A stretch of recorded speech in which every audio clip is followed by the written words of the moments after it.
Buenas tardes, bienvenidos de nuevo a mi canal. Bueno, si os cuento lo que me ha pasado os vais a reír de mí realmente, porque es que soy un desastre absoluto.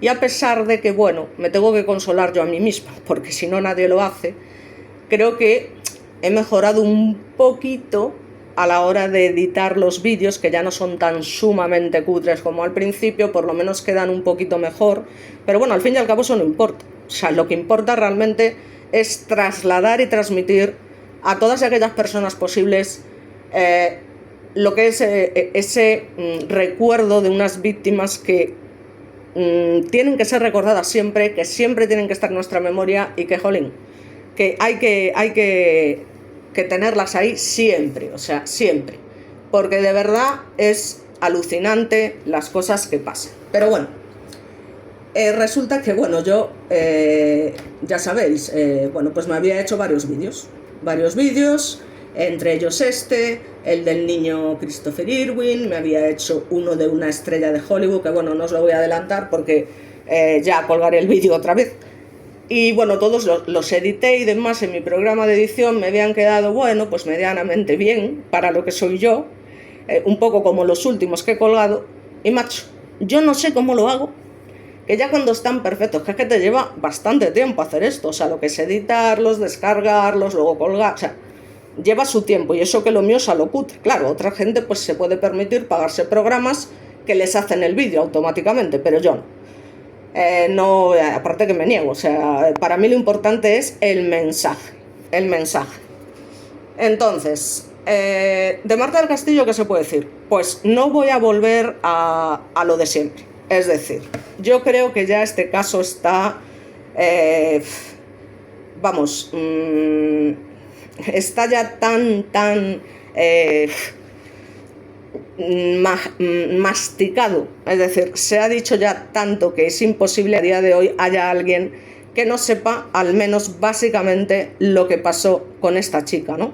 Que era nada más que una adolescente, porque era una adolescente. Entonces, bueno, pues lamentablemente a veces pues hay personas que, como os digo, no se sabe muy bien por qué, tienen la mala suerte de encontrarse con ciertos personajes y, ya os digo, no hay manera de poder evitar estas cosas. Entonces, bueno, este vídeo lo hago no para contar lo que ya todo el mundo ha contado 151 millones de veces, porque ya os digo, ya lo sabemos. Así que me voy a limitar a resumir un poco lo que fue el día de la desaparición y un poquito los hechos, pero lo que os quiero traer son novedades, ¿vale? Novedades sobre el caso. Y todo esto, bueno, pues se saca a raíz del libro de la perito forense Miriam Moya, ¿vale? La última palabra de Marta, ¿vale? Os recomiendo desde luego lo que es la lectura de este libro sin ninguna duda, ¿vale? Sin ninguna duda. Porque esta mujer, ya os he dicho en algún otro vídeo, trabaja en Estados Unidos, es una mujer sobradamente preparada, muy buena en su trabajo, es una mujer que no juzga, aunque tenga su propia opinión, como todos evidentemente, pero es una mujer que básicamente se limita a las evidencias, que es a lo que hay que limitarse, a las evidencias. Lo que se puede demostrar y lo que no, no. Entonces, en este sentido, pues sí que es verdad que nos trae algunas novedades, y yo creo que es importante tenerlas en cuenta sin desgranaros el libro, porque tampoco me parece moralmente correcto, ¿no? Es decir, lo suyo es que se compre y se lea. Evidentemente que para ello se lo ha trabajado, se lo ha currado, y no voy a llegar yo aquí a contaros toda la historia, pero sí que me gustaría contaros por lo menos un par de detalles que me parecen importantes y que, bueno, tienen alguna manera de analizarse. Bueno, todo el mundo sabe que Marta del Castillo, bueno, pues desaparece y es asesinada concretamente el 24 de enero del 2009 en Andalucía, España. Bueno, todo esto ya sabéis que despertó un interés en la sociedad, medios de comunicación, bueno, en fin, ya os digo, todo el mundo conoce el caso y todavía a día de hoy se sigue conociendo y se sigue luchando. Porque personalmente, lo que han tenido que vivir esos padres, yo de verdad que cada vez que lo pienso, es que me pongo mala, es que se me pone el cuerpo, o sea, un mal cuerpo, de decir, madre mía, lo que tiene que ser lo primero, que te asesinen a un hijo. O sea, eso ya, vamos, es que no me lo quiero ni imaginar. Y los que tenemos hijos, o sea, es que no me lo quiero ni imaginar. Es que yo me tiro por un puente, os lo digo. O sea, es que me tiro por un puente. Porque ese dolor tiene que ser, en fin, o sea, yo ya os digo, no lo puedo entender. Entonces, luego además está el ensañamiento contra estos padres de que, joder, no solamente asesinan a su hija, es decir, a una parte de ellos, una parte fundamental de su vida, sino que aún encima se cachondean, se ríen los autores del crimen, me da igual en qué grado, cómplices, cooperadores necesarios, omisores del deber de socorro, me da exactamente igual, el cachondeo que se han traído durante todo este tiempo riéndose de la justicia, de los padres y de toda la sociedad española literalmente. Y no precisamente porque sean personas inteligentes, en absoluto. Es decir, su grado de, digamos, coeficiente intelectual es bastante bajo. ¿Pero qué pasa?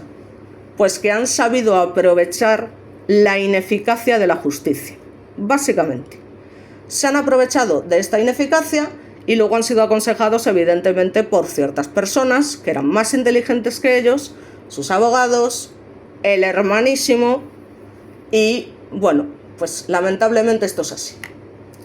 Entonces, a ver, podemos contar toda la historia, pero sinceramente sabemos básicamente que el último día que se la ve con vida es el 24 de enero del 2009, su padre la ve a las 5:30 de la tarde de ese día, que no tenía pensado salir, pero al final el estúpido este, el no sé, malnacido del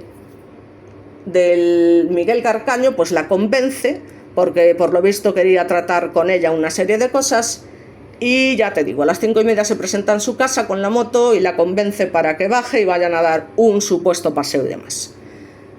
Es la última vez que su padre la ve con vida. Y que además le advierte, oye, Marta, no me gusta que vayas en moto porque me parece peligroso, etc. Esas son las últimas palabras que su padre le dijo a su hija.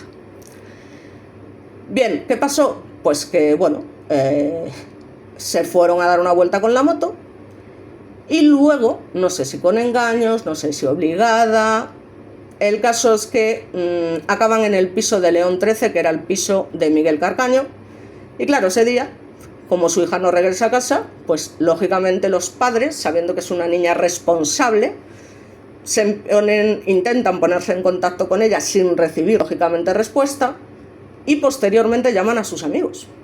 Sus amigos les dicen básicamente lo que ellos ya sabían, que se había ido con Miguel. O sea que ya os digo. Pero en este caso hay algo bastante curioso, que es la madre de Marta se pone en contacto con Samuel, que era íntimo amigo del tal Miguel, a las 11:45 de la noche. Y le dice el tío que Miguel ha dejado a Marta en casa a las 12. O sea, claro, en ese momento los padres dicen, ¿cómo que a las 12? Si todavía no son las 12, es que son las 11:45. Con lo cual ahí ya encontramos una contradicción absoluta. Y luego encima el tío llega al juzgado y lo niega. Vamos a ver, señores abogados, señores fiscales, señor juez, hay una prueba de que esa llamada existió. Es que me da igual lo que diga. Tenemos una evidencia de esa llamada, de la hora a la que se produjo. Es decir, la madre lo tenía todo apuntado en un cuaderno con todo detalle. ¿Cómo es posible que no se hiciera nada con esto?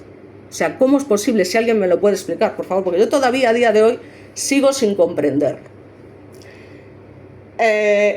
Luego aparte que Miguel Carcaño había dicho que él la había dejado a las 9 en su casa, porque se había ido a casa de la novia y demás. Entonces, bueno, aquí sabemos que hubo varios responsables del delito, ya os digo, cada uno ejerciendo el papel que fuese. Algunos creen que el ejecutor fue el hermanísimo Francisco Javier Delgado, pero a día de hoy, y os lo digo, o sea, esto es así, desde luego la evidencia dice que si no fue digamos, la persona más activa en el asesinato, sí que participó en él, sin ninguna duda, Miguel Carcaño, porque hay pruebas de sangre físicas que lo demuestran, ¿vale? Entonces, su hermanísimo no fue solo, o sea, en todo caso fueron los dos, pero Miguel Carcaño también participó, eso que quede claro, ¿vale? Pues mucha gente, no, fue el hermano y luego tal, no. Miguel Carcaño también participó en el asesinato, ¿vale? Y luego están los personajes, entre comillas, secundarios, que son, pues, el Cuco, el Samuel y, bueno, la novia que era en ese momento del hermanísimo, que son los que están, pues, ya os digo, metidos en el ajo.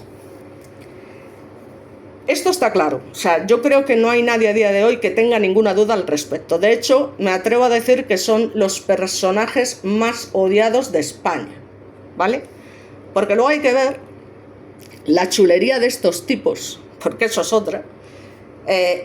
Yo hay imágenes que tengo guardadas cuando el Cuco se presenta allí en el juicio, pasados unos años, en el juicio ya de adultos, porque bueno, sabéis que fue condenado por el juzgado de menores por encubrimiento y demás. Los únicos condenados, el Cuco por el juzgado de menores y Miguel Carcaño a 21 años y medio de prisión por el jurado de adultos, pues en una de los juicios que hubo posteriormente a todo eso, se presenta el tío allí con una melena, que yo no tengo nada en contra, de hecho a mí me encantan los chicos con pelo largo, ya lo habéis visto, Kurt Cobain, River Phoenix y demás, o sea que no es, pero se me presenta con una melena L'Oreal porque yo lo valgo, así con una chulería, extendiendo el pelo, con una cara de prepotencia, en fin, es que daba vergüenza. Y luego la actitud que tuvo en el juzgado cuando el juez le estaba preguntando y demás, el tío sentado de cualquier manera ahí con las piernas bien abiertas,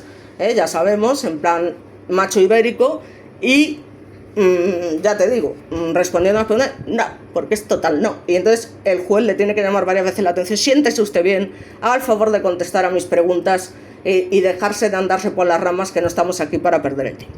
Pero bueno, lamentablemente después ese juez no hace absolutamente nada. No solo eso, es que los absuelve a todos, o sea que es una cosa alucinante. Y no solo eso, es que dice que a partir de ese momento ya no se puede investigar a estas personas, porque ya han sido absueltas en un juicio y ya no va a permitir ni más pruebas, ni más tal, ya han sido absueltas, punto y pelota. Y aquí se acaba el caso Marta del Castillo. Cuando hay pruebas, evidencias que contradicen las... ¿cómo se llama esto? Cuando buscan una excusa. Cuando se me atasca una palabra no hay manera. Bueno, esto que hacen para demostrar que ellos no han sido, ¿no?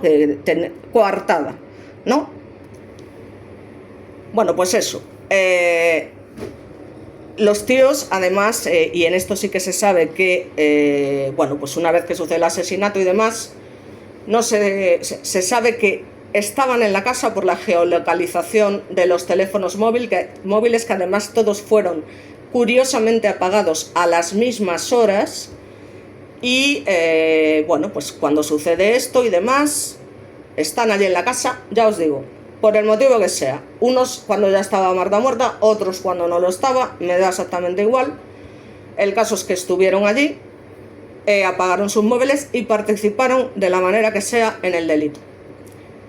Entonces estos tipos, pues ya os digo, resulta que hay 2 sentencias, lo cual es totalmente inconcebible en un sistema judicial. O sea, 2 sentencias contradictorias. Las del juzgado de menores, que en su momento, digamos, no encarcelaron, sino que metieron en este reformatorio de menores al Cuco acusado de encubrimiento, donde se reconoce que todos estos implicados efectivamente estuvieron a una hora determinada en el piso de León 13.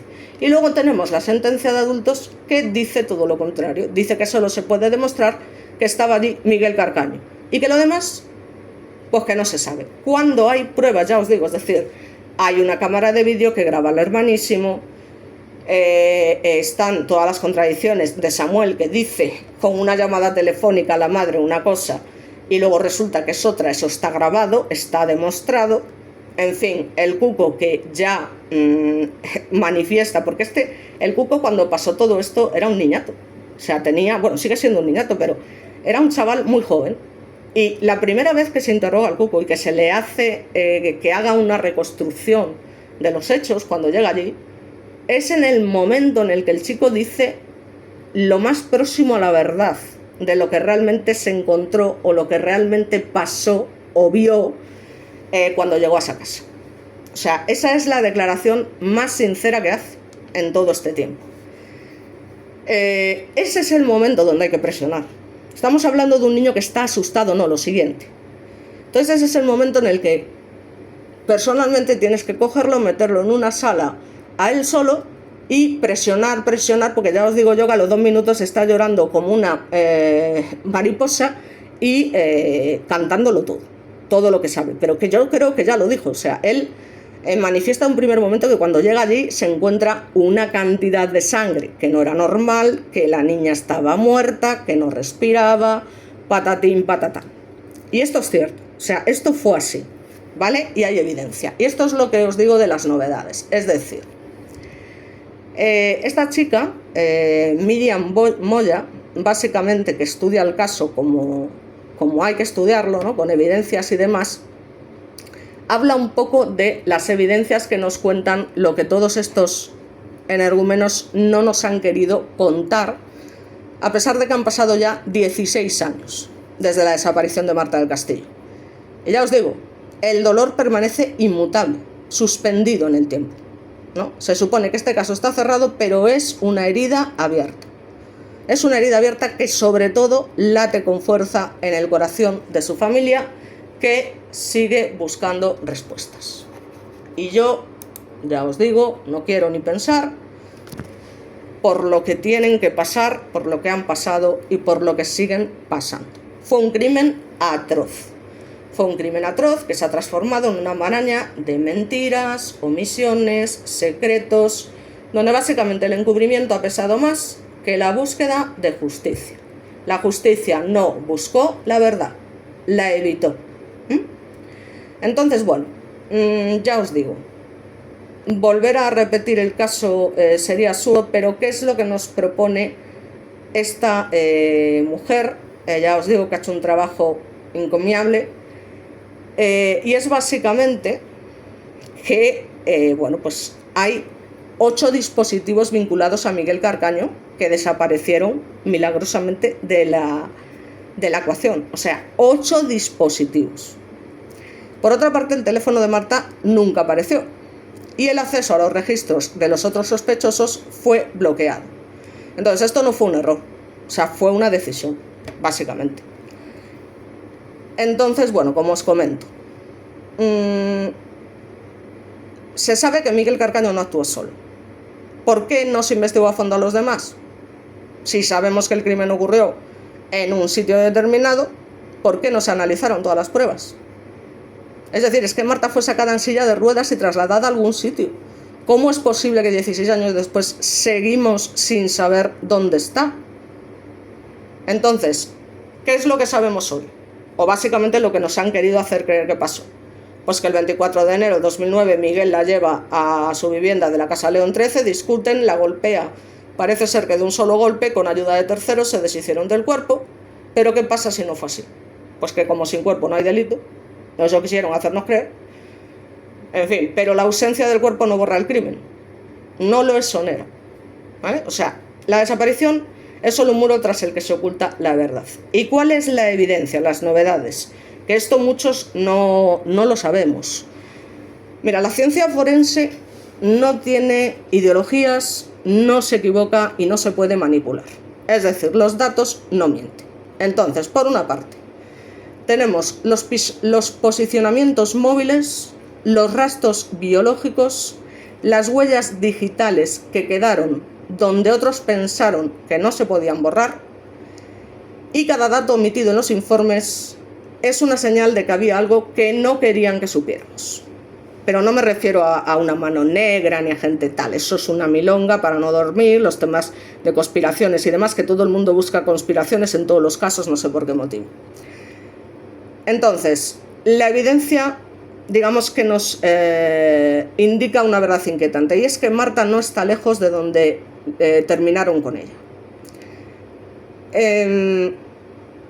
Básicamente porque no tuvieron tiempo. No tuvieron tiempo.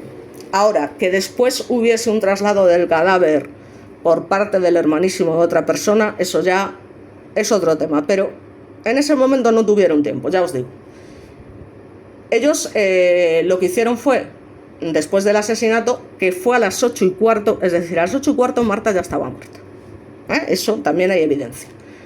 Lo cual me parece muy fuerte, y lo que os digo yo siempre a los testigos, que una señora testifique sí o sí, por afán de protagonismo, pues ya os he dicho varias veces el tipo de testigos que hay, tampoco quiero repetirme, básicamente vino a declarar que ella sí o sí a las 9:30 se encontró a Marta en el portal cuando iba a bajar la basura, y que incluso habló con ella. Señora, y que eso lo sabía porque echaban su programa favorito ese día y que empezaba a las 10 y que por eso sabía la hora que era. Y esto, ya os digo, no hablé con ella y demás, pero señora, ¿cómo es posible que usted a las 9:30 viese a Marta del Castillo si estaba muerta? ¿Cómo es posible? Entonces es gente que yo sinceramente no sé qué es lo que está buscando, porque esto lo único que hace es impedir o complicar aún más el trabajo de las autoridades. Porque claro, ellos hacen su composición de lugar y dicen, no, claro, pues hasta ahora tenía que estar viva porque hay una testigo que afirma que habló con ella, que tal y cual. Entonces, claro, las cosas no les cuadran. Y es cuando empiezan a decir, jolín, aquí hay algo que no nos cuadra, tal. Y eso es darles más trabajo. Todo por un minuto de gloria. Sinceramente. Entonces, ya os digo. Esto, más que un homenaje, es un análisis frío de los hechos, que es básicamente lo que hace esta mujer, Miriam Moya, que es un grito de resistencia contra la mentira y el olvido. Entonces, bueno, tampoco vamos a contar nada de la infancia, ya os digo, porque no viene al caso y demás. Y bueno, pues vamos a ver, ya os digo, esas evidencias. Bueno, pues la primera evidencia es quiénes estaban allí aquella noche, compartiendo, digamos, el peso de un secreto tan macabro que nadie se atrevía a confesar, especialmente Miguel Carcaño, que con una frialdad indignante, que era una auténtica piedra con la que intentaba protegerse, pues lógicamente cada mentira es una grieta por donde en el fondo se filtra la verdad, ¿no? Siempre incompleta y siempre insuficiente para atraparlo, pero ya os digo, en las 8 declaraciones que llega a hacer, a pesar de las mentiras, siempre hay parte de verdad. Y esto es así en todos los casos, como pasó con Miguel Ricard. Pues sabemos que estuvieron allí, sin ninguna duda, su hermano, que era, digamos, es una figura en la penumbra, que siempre ha sabido mucho más de lo que dice, y es más, puede ser que efectivamente colaborara de forma activa en lo que es el asesinato. Samuel, el supuesto amigo leal o el cómplice involuntario, y luego el Cuco, que era el menor que veía y callaba, digamos, como una sombra que se arrastraba por los bordes del caso como si fuera una serpiente, ¿no? Cada uno de ellos, digamos, que era una pieza en un rompecabezas en el que cada uno pues asumió su rol, fuese el que fuese en esta tragedia, y ninguno estuvo dispuesto a revelarlo, al menos, ya os digo, después del momento en el que les hacen recrear el crimen, especialmente el Cuco, que si se hubiesen tomado medidas en ese momento las cosas hubiesen cambiado mucho.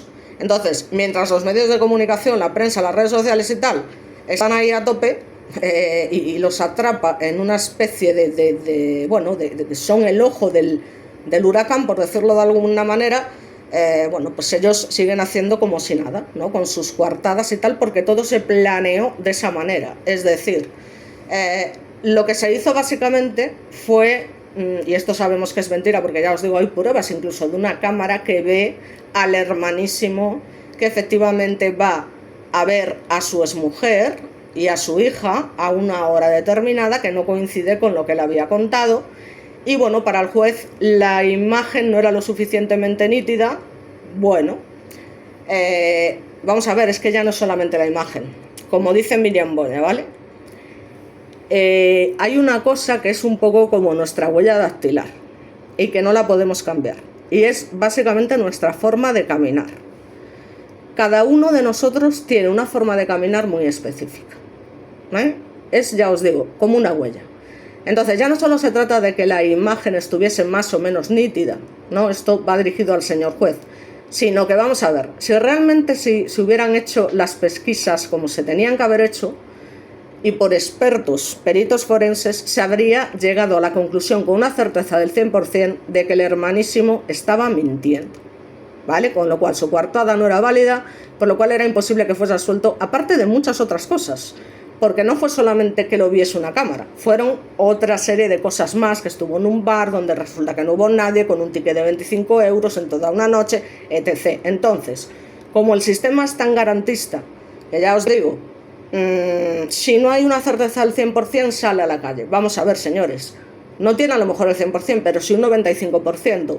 Aunque la imagen de la cámara no sea suficientemente nítida, tenemos la evidencia de que por la manera de andar era sí o sí él, pero es que luego además tenemos otra serie de evidencias. Entonces, joder, si lo sumamos todo, pues a lo mejor sí que llegamos a ese 100%. Es que hay que evaluar las cosas en conjunto. No solamente, no, es que no es suficientemente nítida la imagen, no me vale, lo absolvemos. Bueno, ¿y qué pasa con todo lo demás? ¿Qué pasa con lo que pasó en el bar? ¿Qué pasa con que no coincidían las horas? Con que, ya os digo, con el ticket, con el compañero de trabajo que dijo que fue a una hora y luego resulta que fue a otra y que estuvo allí, en fin. Porque ellos ya lo planearon todo al dedillo, es decir, una vez que sucedió el hecho, el hermanísimo dijo, mira, ahora lo que tenemos que hacer es irnos todos de aquí, dejar el cuerpo aquí y cada uno irse a un sitio que nos vean, que se pueda luego tener una coartada y luego quedamos todos a determinada hora de la madrugada para deshacernos del cuerpo. Así de simple. Y luego fue efectivamente sobre la 1:30, 2 de la madrugada, que esto también tiene delito, cuando en una silla de ruedas, tapada con una manta, la sacan y la hacen desaparecer. Bien.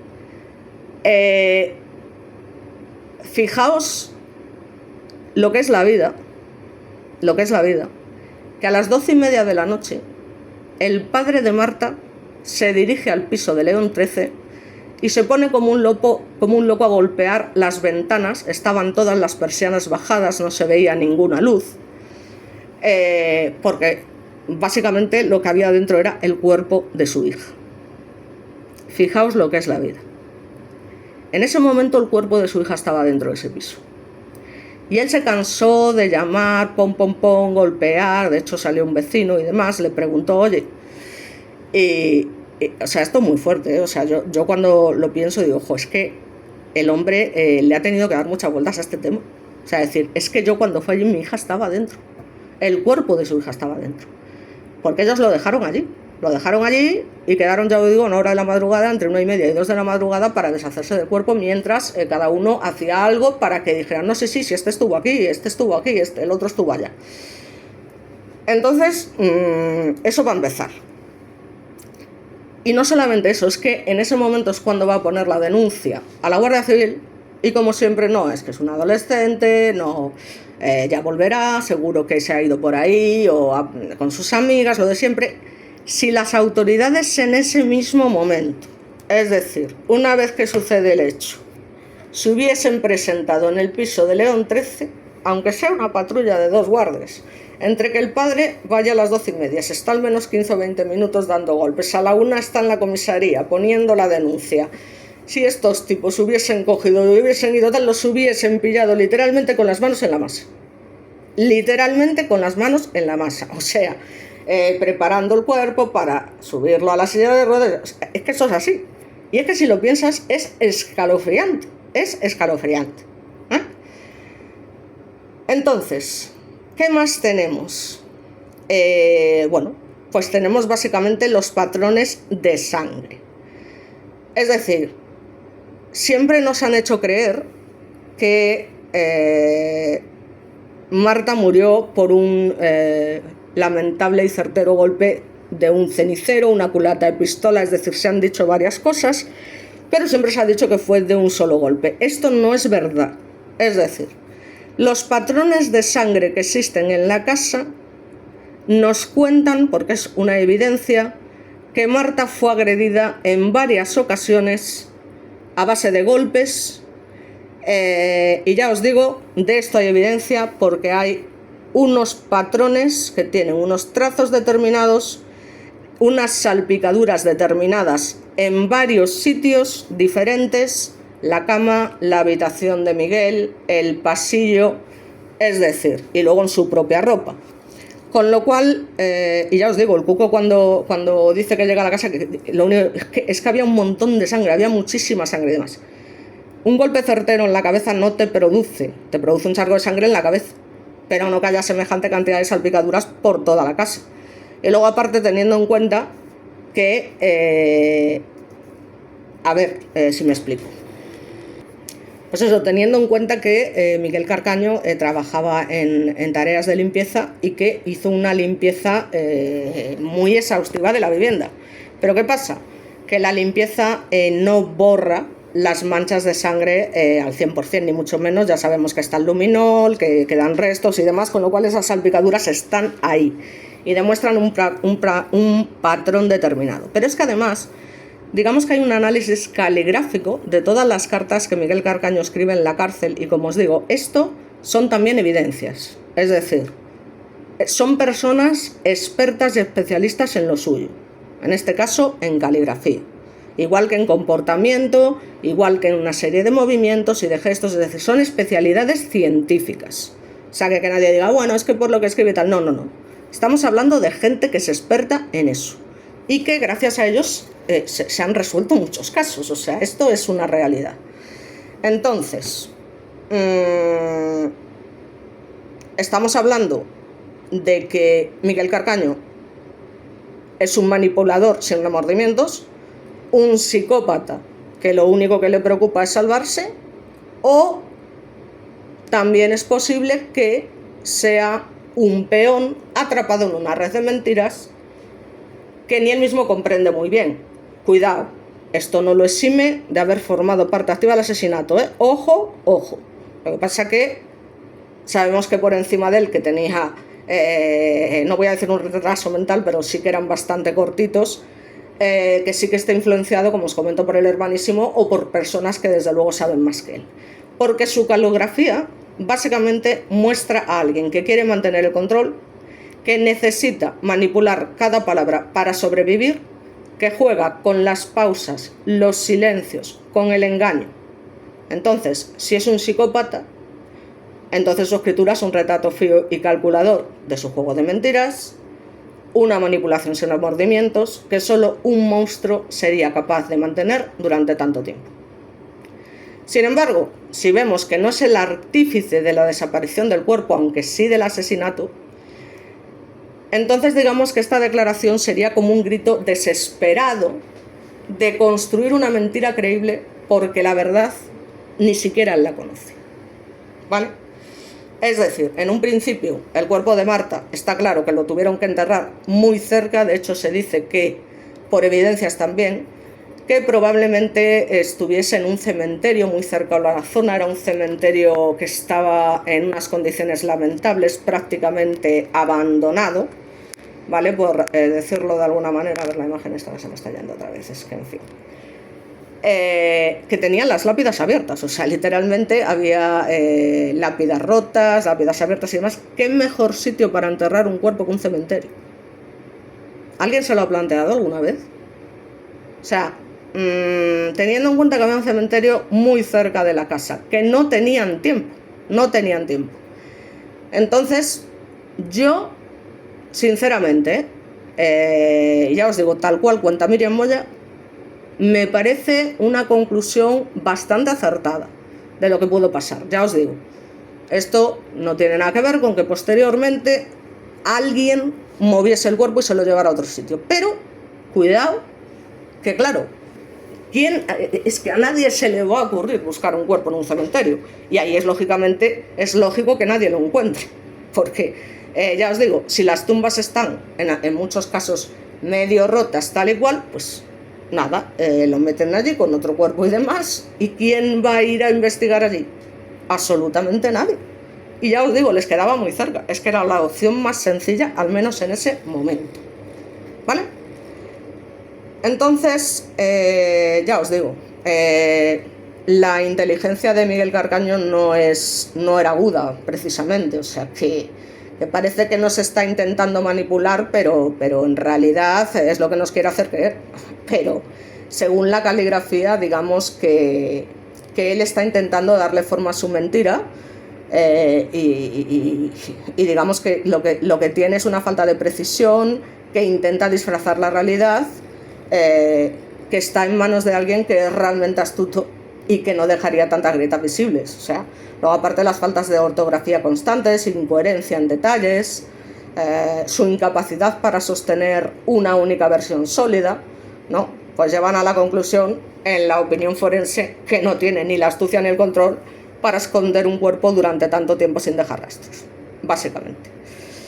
Porque este trama está por encima de sus capacidades. Entonces, básicamente, una de las opciones es, y la más factible, es que no guarda este secreto, o sea, no sabe dónde está el cuerpo. No sabe. Lo supo en su momento, pero ya os digo, por el motivo que sea, ese cuerpo fue cambiado de sitio, o no, pero él no sabe, por el motivo que sea, dónde se dejó ese cuerpo. Entonces, bueno, ya os digo, la caligrafía pues también nos dice que es un hombre atormentado, no necesariamente un genio del engaño, porque su estrategia, ya os digo, está llena de grietas, de inconsistencias, de errores de cálculo. No hablamos de un criminal aquí brillante, sino alguien que se tambalea, ¿no?, en su propia versión de los hechos. Esconde la verdad, pero lo hace con torpeza. Y si no la esconde, el verdadero autor de este misterio, como os comento, aún está por ahí en las sombras y que todos ya sabemos quién es, esperando, observando, etcétera, etcétera. Y luego, lógicamente, están las personas que influyeron en su declaración y que lo guió en cada palabra, en cada omisión. O sea, que esto está claro que fue manipulado por personas que tenían una mayor inteligencia que él, lógicamente. Entonces, bueno, ya os digo que se habla de mucha sangre. Y él manifiesta en un principio que la golpea con un cenicero por una discusión y tal, que no tenía intención de matarla, que fue un accidente y demás, en fin. Y que Marta acabó desplomada en el suelo, inmóvil y silenciosa. Bueno, lo suficiente para hablar la sangre de quienes quieren escuchar su palabra, ¿no? Como dice Miriam. Es decir, una niña pues que estaba llena de vida, que era una niña muy afable, que tenía muchos amigos, que era muy querida. Bueno, lo que pasa siempre, aunque es verdad que siempre se dice lo mismo de las víctimas, pero es que en este caso es cierto. Es decir, era una chavala pues que estaba en una edad muy bonita y jolín, estamos hablando de 17 años, una chavala abierta, andaluza, ya sabemos cómo son, y bueno, es así, ¿no? Entonces, bueno, pues digamos que cuando pasó todo esto, pues no hubo lágrimas por parte de Miguel, no hubo un remordimiento visible. Su voz, digamos que era plana, mecánica, como si estuviera leyendo un manual. Y después es cuando entra en pánico, no sabe qué hacer, llama a Samuel, llama al Cuco para pedirles ayuda. Es su relato lo que los sitúa allí, en el centro del crimen, como ya os digo, cómplices silenciosos, ¿no? Es cuando ya idean el plan para deshacerse del cuerpo. En un principio no se nombra al hermanísimo, que también luego se demuestra evidentemente que estuvo allí, ¿no? Se cuenta lo de la silla, lo de la manta y demás, y bueno, ya luego empieza a dar una serie de versiones, que si la tiraron al río Guadalquivir, que si se encontraba en no sé qué sitio cerca de donde vivía su novia actual, que por cierto era una menor y sus padres consentían el romance, en fin, yo no sé. Es decir, todo era una telaraña, sin ninguna duda de mentiras, luego que involucre, digamos, a sus amigos, es decir, ¿realmente participaron? ¿No participaron? Pues sabemos que sí participaron, porque ya os digo, el geoposicionamiento de los móviles demuestra que estuvieron allí y además todos apagaron el móvil, ya os digo, a la misma hora. Entonces, ya os digo, es que, en fin, todo, bueno, En el río Guadalquivir, bueno, pues aunque ha sido testigo de muchas historias, bueno, también guarda secretos, lógicamente en sus profundidades, y fue pues esa primera declaración que hace Miguel, ¿no? Entonces, bueno, lógicamente, tras semanas de rastreo y demás, expertos y demás, allí no se encuentra absolutamente nada. Entonces esto desafía la versión de Miguel sin ninguna duda y se llega a la conclusión de que Marta no está en Guadalquivir, básicamente. Además, la silla de ruedas es una pieza clave también en el relato, porque al loro, esto es así y se sabe, también es una evidencia, contenía ADN de Marta, Miguel y el cuco. Punto y pelota. Por lo tanto, esas 3 personas, incluyendo lamentablemente a Marta, tuvieron algo que ver con la silla, la tocaron en algún momento, lo que sea. Y también, jolín, aquí surge una pregunta, es decir, ¿pero cómo es posible que usaran para trasladar un cuerpo una silla con el cuerpo? Además que hubo testigos que los vieron, en un bar que había por allá enfrente y demás, dicen, no, yo vi cómo sacaban una silla con lo que parecía, yo pensé pues que era, claro, la gente no se piensa que llevas a un muerto ahí, ¿sabes? Entonces, bueno, pues, y nadie los vio y tal. Pues sí, es verdad que las calles de Sevilla son calles que siempre tienen alegría, que siempre están, bueno, y sin embargo, pues parece que esa noche era ahí un auténtico desierto, ¿no? Es decir, ¿cómo pudo pasar esto sin testigos, ¿no? Una silla que además rechina en la madrugada, ¿no? No sé, resulta bastante grotesco, prácticamente absurdo, pero el ADN no miente. O sea, la silla existió, estuvo implicada y la cuestión es ¿para qué? Básicamente para trasladar el cuerpo, es que no hay más vueltas que darle, o sea, esto es así. Y como os comento, las probabilidades y no posibilidades, que ya os digo no es lo mismo, nos hacen indicar que, ya os digo, en un primer momento al menos fue llevada al cementerio, como os comento, también por el posicionamiento del teléfono móvil de Miguel Carcano, ¿vale? Así que esto es también una evidencia.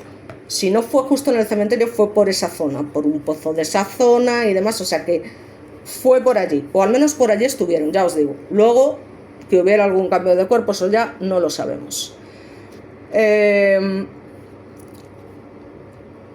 A ver si os cuento lo de los patrones de sangre, porque siempre me enrollo.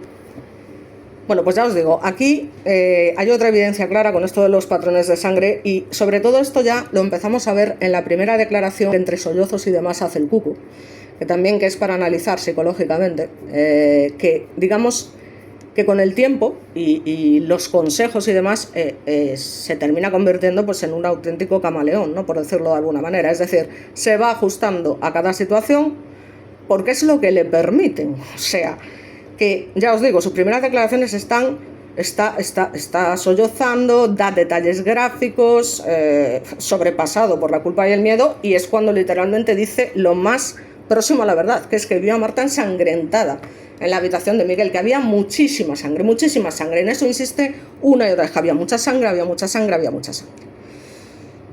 Entonces, esta versión, desgarradora en su sinceridad, pues es, ya os digo, la más cercana, digamos, a cómo terminó el cuerpo. Pero eso no quiere decir que el cuco no tuviera que ver también algo con este hecho. Y luego se convirtió básicamente de un testigo clave a un maestro de la evasión, básicamente. Entonces, bueno. Otra cosa también que tenemos que tener en cuenta del cuco, que es algo bastante curioso, y esto hay que tenerlo en cuenta, ya os digo. Ya os digo, en principio, pues según sus propias declaraciones, él está presente y tal, cuando lo llama Miguel, ve a Marta ensangrentada y demás, y lo que hace es simplemente ayudar a deshacerse del cuerpo. Luego más tarde, evidentemente, hace como todos y dice que no, que esto fue por presiones policiales, y digamos que esto lo hace un poco, ¿no?, para limpiar su imagen, pero esto en el fondo nos genera un poco más preguntas que respuestas. Es decir, ¿por qué confesar algo tan incriminatorio solo para retractarse después? O sea, ¿es posible que la confesión inicial fuera un intento de desviar la atención de su verdadero rol? Está claro que aquí, según los testimonios, hay un laberinto de acciones y omisiones. O sea, el cuco aseguraba estar lejos del lugar del crimen, pero otras pruebas apuntan a su implicación directa. Y luego tenemos el uso del coche de su madre. O sea, los rastros encontrados en el entorno y las declaraciones contradictorias de los implicados pintan un cuadro de alguien que no estaba simplemente cerca de los hechos, sino inmerso en ellos, básicamente. O sea, ya os digo, eso de que fue una cosa casual y demás, raya la crueldad, básicamente. Porque además la figura del cuco, ya os digo, es, como dice Miriam, un rompecabezas fascinante. Es decir, todo lo que es su comportamiento antes, durante y después del crimen nos enseña a un joven que entendió las reglas del sistema y además supo cómo manipularlas, ya os digo, porque fue lo que se le permitió. Desconectó emocionalmente y se fue, ya os digo, adaptando, ¿no? O sea, que no es simplemente un actor secundario, ¿no? O sea, eso está claro. Es clave para entender cómo suceden los hechos, porque además su madre llega a estar allí con el coche, eso está claro también. Entonces, vamos a ver. Bueno, luego está lo del hermanísimo, por supuesto, que en fin, cada declaración suya es una palabra cuidadosamente seleccionada, un cuadro de una mente astuta, en fin, está claro que tiene mucho que ver en este tema, ¿no? Ya os digo, como el que maneja toda esta red de telarañas de alguna manera, porque ninguno era un cum laude, o sea, ni un genio criminal, ni muchísimo menos, pero tuvieron una suerte, macho, como pasa siempre en estos casos, de que el padre no entrase, que esa patrulla no fuese y los hubiesen pillado con las manos en la masa, es que fue todo, en fin, y luego la inutilidad, ya os digo, de las autoridades que no se hicieron las pesquisas suficientes y demás, bueno, en fin, es que es alucinante. Ya os digo, hay un vecino que vio a Miguel Carcaño con la silla de ruedas vacía en la puerta de León 13 alrededor de la 1:30 de la madrugada. Y poco después de estas evidencias, el dueño del bar cercano también aseguró haber visto a dos hombres empujando una silla hacia los contenedores entre la 1:55 y las 2 de la mañana. Y las descripciones además encajan perfectamente. Un joven más alto y otro más bajo, que podrían ser Samuel Benítez y el hermanísimo. Las horas y los movimientos, los testigos y demás, bueno, pues ya os digo, tejen una red, etcétera, etcétera, pero ya os digo que no podemos ignorar el patrón. No podemos ignorar el patrón. Samuel otro tanto de lo mismo, presiones policiales, se reinventa la historia una y otra vez, miente descaradamente cuando hay una evidencia de la llamada, yo no sé cómo se puede aceptar. Y ya os digo, lo que hacen es sembrar dudas. Y esto pues ha sido suficiente para mantener la verdad fragmentada. Entonces, bueno, es verdad que el ADN encontrado en la navaja del cuco no fue concluyente, pero su proximidad en el crimen no puede ser ignorada, ¿eh? O sea que en la ciencia forense estas cosas no solo cuentan historias, también plantean preguntas que los sospechosos no quieren responder, ¿no? Y en el coche de la madre presuntamente se utilizó también para trasladar el cuerpo de Marta. Este es también otro eslabón en la cadena a tener en cuenta. Es verdad que no se encontraron nunca pruebas biológicas en este caso que lo incriminen directamente, pero sus movimientos esa noche coinciden sospechosamente con el vehículo de su madre. Y además hay esa llamada que le hace desde el centro de menores: mamá, no te preocupes que no van a encontrar el cuerpo y tal. Y la madre le dice: oye, mira, no hables por aquí que nos están grabando la llamada. Y como el cuco le dice: jolín, hombre, eso se dice antes, no sé qué, haberme avisado. En fin, eso es digamos, una actitud deliberada para ocultar la verdad. O sea, que esto está claro. O sea, y además la frialdad y todo, es que no era un líder, pero tampoco era un peón y ya está. O sea, que las cosas como son. Entonces vamos a lo que realmente nos dicen los patrones de sangre que ocurrió, que como os digo, al final me voy metiendo en la información y bueno. Digamos que, como os digo, se hablaba de que el cuerpo estaba rodeado por un charco de sangre, pero que no se correspondía con un golpe único. Es más, ya os digo, los patrones de sangre nos hablan de más de un impacto, es decir, hay una secuencia de violencia que transforma el momento en una tragedia prolongada. Lamentablemente, y por mucho que nos duela, esto es así. No murió de un solo golpe, la pobre chica. Las salpicaduras. Las líneas que dibujan en el espacio son testigos inmutables, que ni mienten ni cambian de versión. Cada gota, cada línea curva o recta revela una historia de movimiento, de fuerza, de tiempo, y en aquella habitación la narrativa visual contradice la simplicidad de que fue un golpe certero con el cenicero. O sea, esto está claro. El cuco, ya os digo, que dice que huyó porque Francisco Javier, o sea, el hermanísimo, lo había amenazado y demás, pero bueno, en fin. La huida del cuco no lo absuelve, ¿vale? Como os comento. Entonces, bueno, analizando también los movimientos, esa noche hay muchas grietas en las coartadas de cualquiera de ellos, especialmente, ya os digo, del cuco. Y ya os digo, primero admite haber estado allí, luego lo niega, dijo que se encontraba en un botellón, los tiempos no cuadran, los testimonios se contradicen, los detalles lo traicionan, en fin. Pero ya os digo, es que las pruebas no mienten.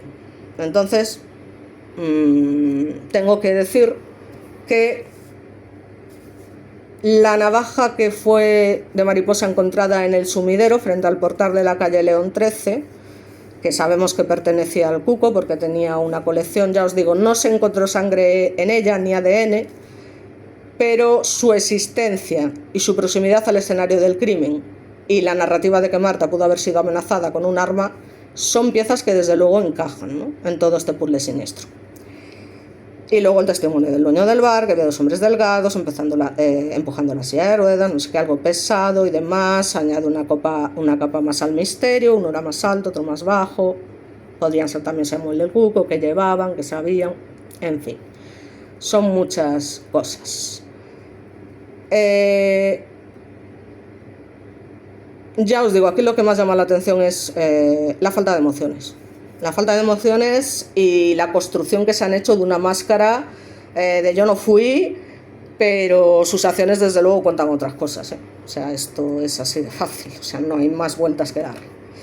Está claro que el hermano no actuó solo, porque tanto la sangre como los movimientos, como las palabras, todo los coloca en esta tragedia, a pesar de su juventud, y terminan entendiendo, a pesar de su coeficiente intelectual, cómo jugar con el sistema y construir un relato lo suficientemente enredado como para que la verdad quede diluida por ahí.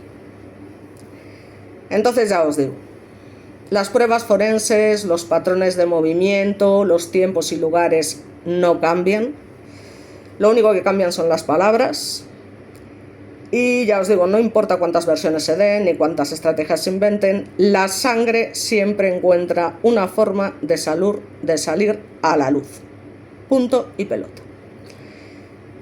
Así que, bueno, yo creo que mucha gente no sabe que efectivamente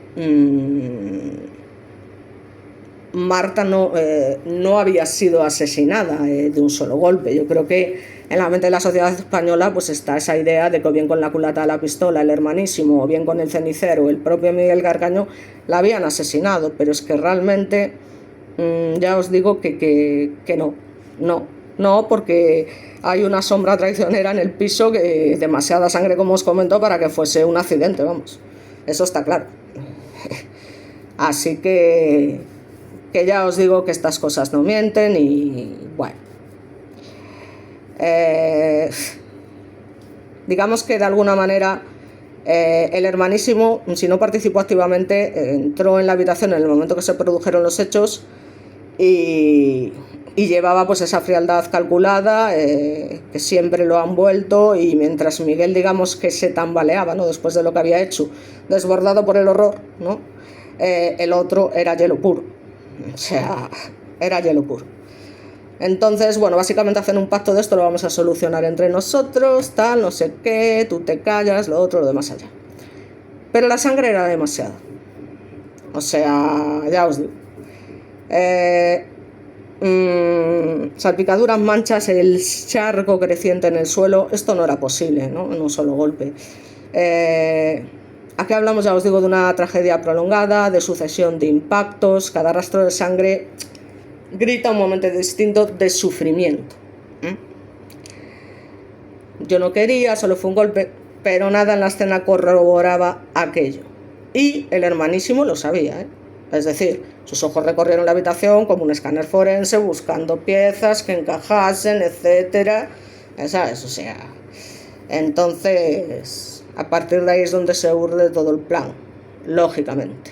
Pero ya os digo, esto es lo que se ha encontrado, esto es lo que se sabe, así que bueno, por lo menos para que la gente sepa, ya no voy a desmembrar más pues muchas de las cosas que comenta Miriam, porque, jolín, ya os lo digo, pues, jolín, quien quiera más información, pues que lea el libro porque lo tenéis en ebook por un precio muy razonable y ya os digo, es que está muy bien explicado y ya os digo, es que está claro que la escena había sido alterada, se borraron unas partes pero otras no, porque borrar el crimen del todo es más difícil incluso que cometerlo. Y luego tenemos la cama, que bueno, que también se convierte en otro factor importante de esta historia, ¿no? Esas manchas en la colcha, la sangre transferida, los rastros encontrados en los pies del colchón. Es decir, esto corrobora un forcejeo previo, ¿no? Es decir, en sus últimos momentos Marta fue movida varias veces antes de que su cuerpo quedara finalmente en el suelo, ¿no?, que fue, digamos, el último lugar de reposo temporal. Jolín, me está entrando esto, espero que si se ve en el vídeo me pegue un tiro, o sea, fuera. Bueno, ya os digo, no me voy a enrollar más, no voy a contar más historias, y nada. Muchas gracias por todo, espero que esto, bueno, pues os haga recapacitar o al menos haceros más preguntas, porque parece que lo sabemos todo, que está todo muy bien masticado, pero luego, cuando llega un experto de verdad, ¿qué es lo que hay que hacer, hombre? Cuando pasan estas cosas, uno tiene que reconocer, mira, nosotros no damos para más. Es decir, tanto las autoridades como los jueces, no damos para más. Entonces, necesitamos ayuda de un experto. Y no se nos caen los anillos, señores, por pedir ayuda a un experto. No se nos caen los anillos, ¿vale? Entonces, eso es lo que hay. Os pongo una imagen, como siempre, bonita, de Marta, y con esto me despido. Bueno, pues os dejo esta foto de un padre que ama profundamente a su hija, que ha sufrido lo indecible, que espero que de verdad de una vez se les haga justicia, que el juez reconozca que se ha equivocado, que no puede haber dos sentencias diferentes y que se reabra el caso, porque las manchas, la caligrafía, los detalles, las coartadas gritan la verdad. Nos vemos en el próximo vídeo.